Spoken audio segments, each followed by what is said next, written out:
Alright, you got 300 blackout here, 1 7 twist, and just a little example of two different ammos and how they shoot. They're both copper bullets, both 120 grain. Here in California, when we hunt, we have to have copper bullets. So we got the Barnes. It's a 3-shot group. This is a 35-yard zero. And then we got the 6 Sauer.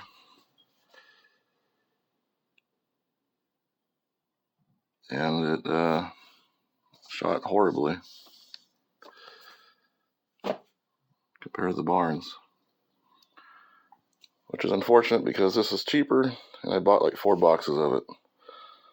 So now I gotta find this stuff.